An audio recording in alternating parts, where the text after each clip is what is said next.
okay. And I gave it back. I called him, hey, I found this bag of laundry in the library. I think they're yours. Your name's on them. And yeah, you can have it back. Yeah. Did you want the underwear back too? Because I wasn't sure. That was a joke. But yeah. Friends stick there if you have a good first impression. I have this really bad habit of judging people. Not like judging like, yeah, that guy's African American. Nothing like that. I have a tendency to judge people based on what their names are. Like, when you're little ankle biters and you meet people for the first time, and you hear their name for the first time, and it kind of ingrains in your head. Like Veronica, for example. I hear Veronica very often as a prostitute, someone really hot.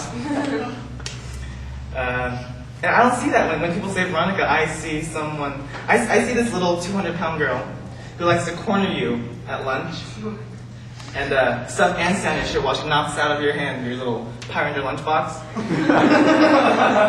Even today, I can't, when I greet, hang out with Veronica's, I can't help but tuck my shirt close a little and put the lunchbox behind my back.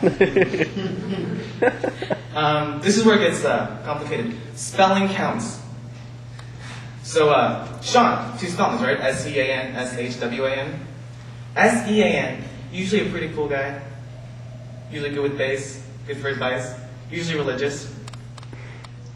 Chon, S-H-A-W-N, tends to be a little more iffy. They're either one of two things. Either they're this athlete, like a jock, and he kind of walks around like this all the time. He'll walk up to you, he's like, hey, is the gym that way?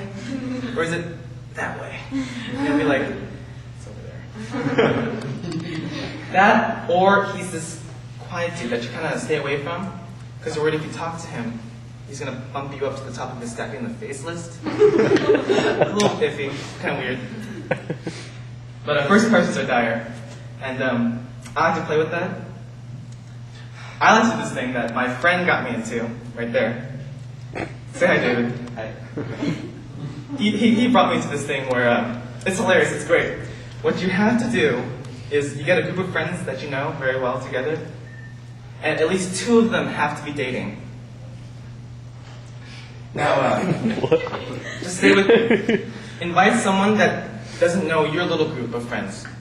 So someone new, and go somewhere. For me, GameWorks.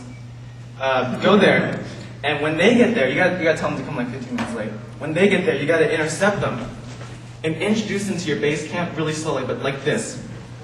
So once you get to the couple, you can introduce them normally, but once you get to the couple, for me, Brian and Chelsea, you gotta introduce them thusly. You have to say, all right, and brown hair and a blonde. Yeah, that's Brian and Chelsea. Yeah, they're cousins. And what you just started is a chain reaction that'll propel itself into a million laughs. Because, a house of fun, just like any couple, they'll have their moments.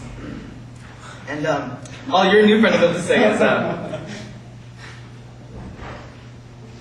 cousins, really? Are you sure? Yeah, same grandparents, mom and dad, or sister, brother. Yeah, their fifth cousin, way jealous. They think I'm Seinfeld, or not Seinfeld.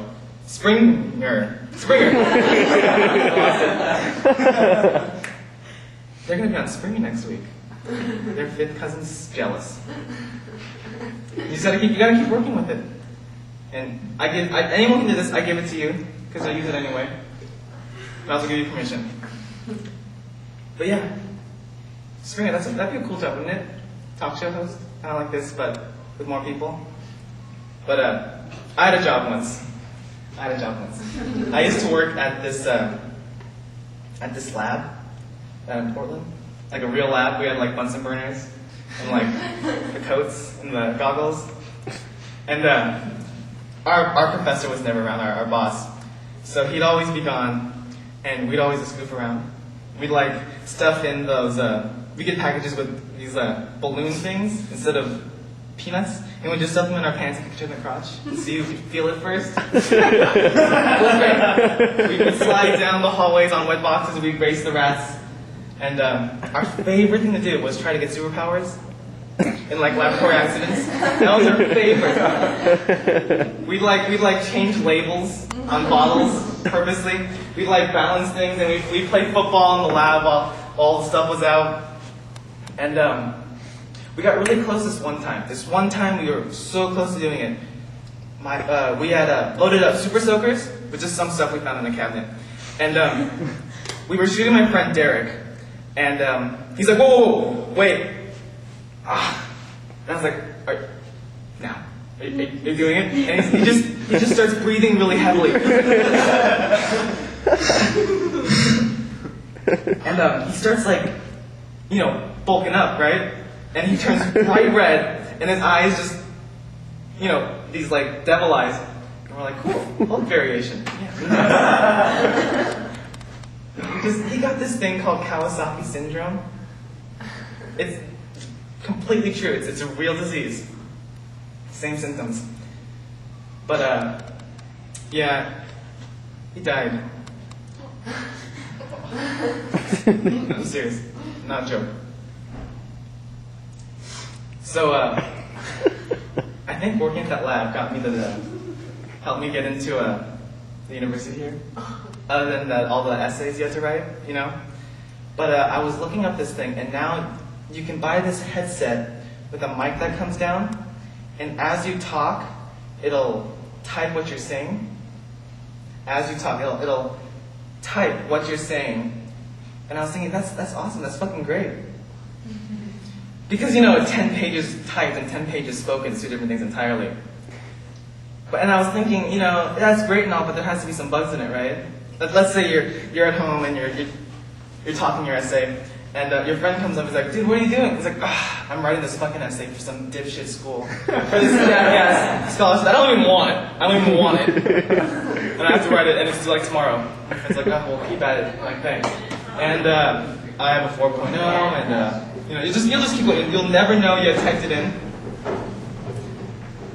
And even if you do find out, how the hell do you backspace with the vocal keyboard? You'll just be sitting there, oh shit, that can't be. No. Backspace. Shit! Fuck, where's the keyboard? But now that I'm here, now that I'm at the university, I live on my own, like anyone else here. And the one thing that I miss most of living with your parents is having to sneak out at night. Like now, your friends will come like, dude, we're going streaking, get over here. And you're like, awesome, I'll be there in a second. And you can slam drawers, and you can sing a little tune. You can even make smoothies before you leave with the blender and everything, full place. And it's fun, but the excitement's all gone.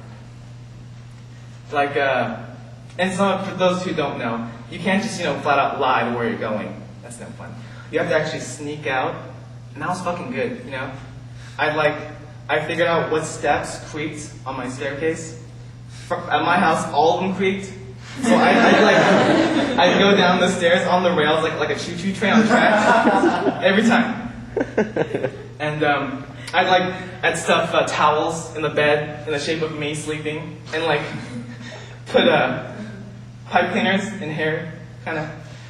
And one time I actually snuck out in my boxers and I hid clothes outside, because that way if I got caught leaving, I'd be in my boxers, and but what are you doing? It's 2 a.m. What are you doing up? Oh, I was just getting some water. Straight out of bed, right? I was just getting some water.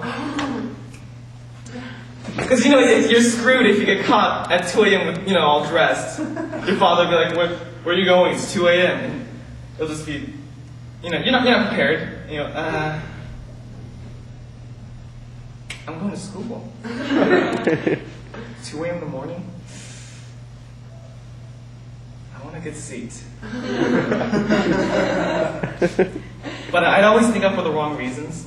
I'd always sneak out and go to Dick's house to play Mortal Kombat or something lame. Like I go to the midnight showing of Pirates of the Caribbean, because everyone's gonna be fucking talking about it in homeroom tomorrow, right? Everyone. But one time I snuck out and I had an adventure.